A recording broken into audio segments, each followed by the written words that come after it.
అలాంటి ప్రదేశంలో హింస, కబ్జాలు, అశాంతి. రిషికొండ, మీరు విశాఖపట్నం వెళ్తా ఉంటారు. రిషికొండను మీరు చూస్తే ఆనకొండలాగా మింగేశారు. 500 కోట్ల రూపాయలు ప్యాలెస్ కట్టాడు. ఏమమ్మా మీ ఇల్లు బాగుందా అని అడుగుతున్నా మిమ్మల్ని అందరినీ.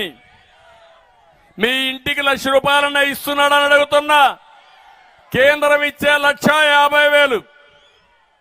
అదే మరి నరేగాలో 30,000 అదే ఇస్తున్నాడు తప్ప ఈయన ₹1 ఇవ్వడంలా. ఈయన ప్యాలెస్ కు మాత్రం 500 కోట్ల రూపాయలు తగలేసే పరిస్థితికి వచ్చాడు. అందుకే అడుగుతున్నా, ఈ ఉత్తరాంధ్రకి 1 పైసా ఖర్చు పెట్టాడా? రోడ్లు వేసాడా? ప్రాజెక్టులు కట్టాడా? అభివృద్ధి జరిగిందా? మీ పిల్లలకు ఉద్యోగాలు వచ్చాయా? కానీ ఆయన సాక్షి పేపర్కు మాత్రం 1000 కోట్లు. అదే మారిగా సలహాదారులు 100 మందిని పెట్టాడు. 700 కోట్ల రూపాయలు వాళ్ళకి ఇచ్చాడు. ఒక్క సజ్జల సాక్షి జీతగాడికే 150 కోట్లు ఇచ్చిన మహానుభావుడు. ఏమైనా సలహాలు ఇచ్చారా? వాళ్ళు ఇచ్చిన సలహాలు మీ జీవితాల్లో ఉపయోగపడ్డాయా అని మిమ్మల్ని అడుగుతున్నా. సలహాలు లేదు. ప్రజాధనాన్ని దోచిపెట్టే పరిస్థితికి వచ్చాడు. ఇంకో పక్క ఉత్తరాంధ్రలో 5 సంవత్సరాలు ఖర్చు పెట్టకుండా 3 ఐటమ్స్. సాక్షికి ఇచ్చింది 1000 కోట్లు, సలహాదారులకు ఇచ్చింది 700 కోట్లు, ఈయన ప్యాలెస్ కట్టుకున్నది 500 కోట్లు. అన్ని కలిపితే 2,200 కోట్ల రూపాయలు.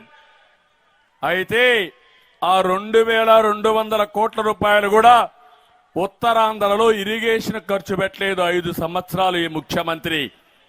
ఈయన మా ఈ ఉత్తరాంధ్ర గురించి మాట్లాడుతున్నాడు. ఈ విశాఖపట్నం పెట్టుబడులకైతే ఒక స్వర్గధామం. నేడు వైసీపీ పాలనలో కబ్జాలకు కేంద్రంగా మారిపోయింది. ఒక్క విశాఖపట్నంలో 40,000 కోట్ల రూపాయలు దోచేశారు. అందుకే అడుగుతున్నా, ఈ వైఎస్ఆర్ కాంగ్రెస్ పార్టీకి బుద్ధి చెప్పాలనా లేదా అని మిమ్మల్ని అడుగుతున్నా. నేను అక్కడ మిలీనియం టవర్స్ కట్టా. హైదరాబాద్ లో హైటెక్ సిటీ కట్టాం మేము. అదే మరి ఇక్కడ మిలీనియం టవర్స్ కట్టి ఐటీ ప్రోత్సహించి ఇక్కడుండే పిల్లలు హైదరాబాద్కో, బెంగళూరుకో, అమెరికాకు పోయే పని లేకుండా విశాఖపట్నంలో పనిచేయాలని నేను ఆ రోజు ప్రయత్నం చేశాను.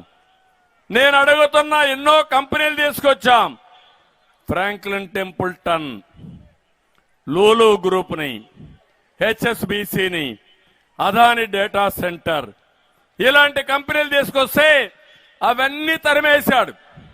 ఎంత కక్కుర్తిగాడంటే, లూలు గ్రూప్ గాని అక్కడ షాపింగ్ మాల్ కట్టుంటే ఒక టూరిజం కేంద్రంగా విశాఖపట్నం అభివృద్ధి అయ్యేది.